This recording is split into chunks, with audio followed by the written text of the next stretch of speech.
Sunday the 25th of June 2017. This is a chart update for the US dollar gold price and related charts.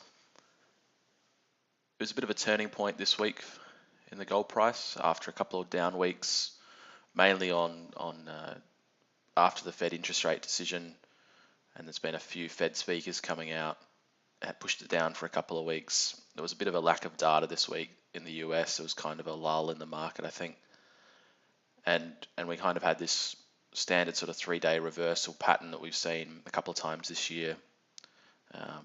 Here at these bottoms, this sort of trend line, I don't place too much importance in that, but that's the general trend that we've been following. We had this long-term downtrend line that's spoken about a few times, failed at that.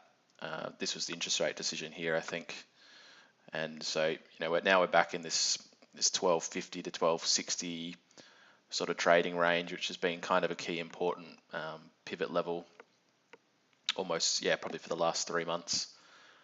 So we're back there now. I think the market's been trending sort of fairly well. So, you've had these, after these 2 or 3 week down periods, it's started to trend up again. So there's no reason to think that might not happen again. And we head back toward this major trend line resistance here. Probably short-term resistance as well in this zone around 1270 on the Fed interest rate decision there. If we do trend up, I think that might be a little bit of you can see that long wick there. So yeah, it's in a good uptrend at the moment, following that little move. But I'm not expecting any sort of major news here. There is some data in the US next week, I think, that might be a bit more pivotal for the gold price after the lull and the talk fest of the last couple of weeks by the Fed speakers. What else do we have? The US dollar index was the other one I've been talking about for a while. We've had quite a decent sort of bottoming action here, which I was starting to think might be a bit of a turning point. Longer bottoming action than we've seen this year. About at this 96, I think the last video I did here was sort of in this 96.3 near the lows. You could make the case that it was kind of forming a bit of a head and shoulders bottom here, with sort of a neckline resistance around this 97.5 level. But again, it's failed. So that was sort of the head here and the little shoulders here. Again, it failed at that level, 97.5. I think the last video I talked about how that any rallies in the US dollar index have been pretty short and failed quickly. So the fact that it's failed again there probably it doesn't bode well for the index. And I think that's generally you're going to see this work inversely to the US dollar gold price. So that's I don't see any real strength in this chart. It might trend back down toward this sort of 96.5 level, that basing range. And if it broke down below that, I think you're going to see another move down, sort of to at least 95. But yeah, that's sort of in a bearish pattern still. So that's generally bullish for the gold price. The S&P 500, not a lot happening here. Again, we've kind of been going sideways for 3 weeks. I think it's been all of June. It's been stuck in this 24.50 to sort of 24.20 range, and that's this is not a bullish chart in my view. It's not. There's nothing to be bullish about here. I know there's a lot of money flowing into the index. Something that's that I saw this week. This is a chart of the Citi Economic Macro Surprise Index, which tracks sort of the generally US macroeconomic data, such as GDP and all the components of GDP. And that's really come off in the last few weeks, or since April really. And there's a bit of a correlation here between the S&P 500 and that index for the last 2 years. I've seen a longer version of this chart, and it's not. The correlation has broken down similarly to this before, and then reversed upward. But this does not bode well for if the view is that the S&P 500 is rallying on US economic strength.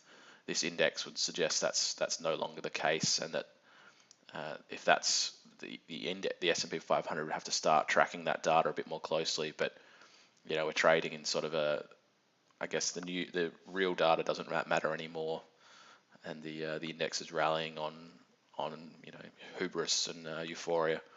But I think maybe this little top here might be a bit more visible on a weekly chart. You can see if it loads there's a little bit of a topping pattern here, sort of some very narrow candles. That's typically what you might see at the top. It may just be a pause, but this is not, I don't think, a bullish index again, as I've said. So yeah, that's it is what it is. I don't really trade it, so it's not an issue to me. And I think one thing in terms of the gold price, this index being at these levels and the gold price where it is now, I think if the S&P 500 starts to turn down, at some point there's going to be a fairly major correction.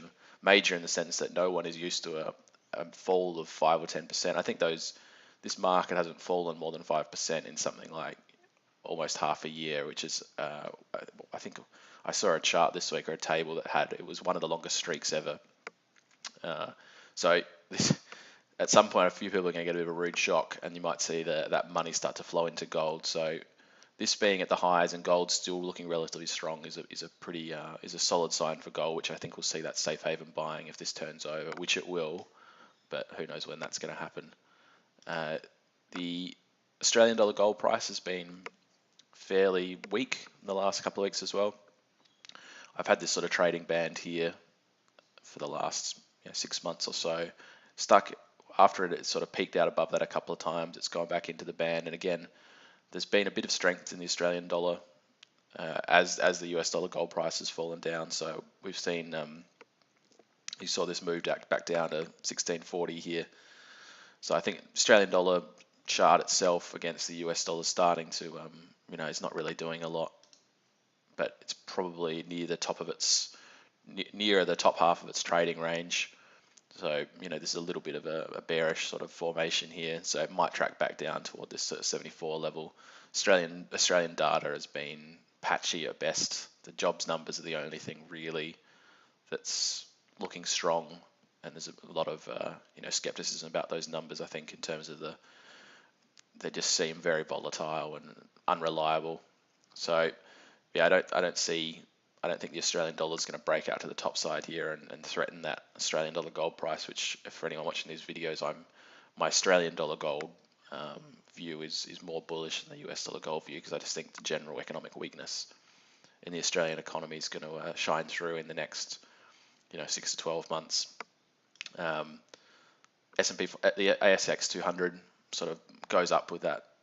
This is probably of the charts that I've looked at in this video, this is the one that's got the most noticeable bearish formation, or bullish formation for that matter, but the most sort of real formed formation here. And you've got a very nice head and shoulders top here.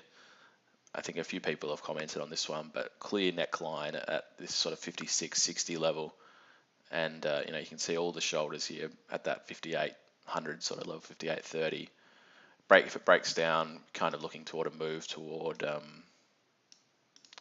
that's the mid 5300s, I think. So we are looking at the end of the financial year, so probably hold up this week to balance the sort of the books of a few of the super funds and that sort of thing. So maybe in the next couple of weeks we see that neckline break. A lot of the banks are looking weak, and the materials companies like BHP that make up the ASX, the main constituents of the ASX 200, with a high weight toward those few components. None of those are really have a lot of strength behind them. Even stuff like Telstra and the supermarkets as well, Wesfarmers and Woolworths, look not great. So there's not a lot of bullish news behind the constituents for the ASX 200. So I think it is possible that breaks down in the second half of this year. So that's probably unlikely to be good for the currency at the same time. So yep, just that's a general view of the charts that I've looked at this week. Gold's still looking okay, but I think I'll have a chat about some of the gold company charts as well, because I think a lot of them have made a sort of a turning point after the rebalances. So yeah, I'll have a chat about those in some of the other videos today.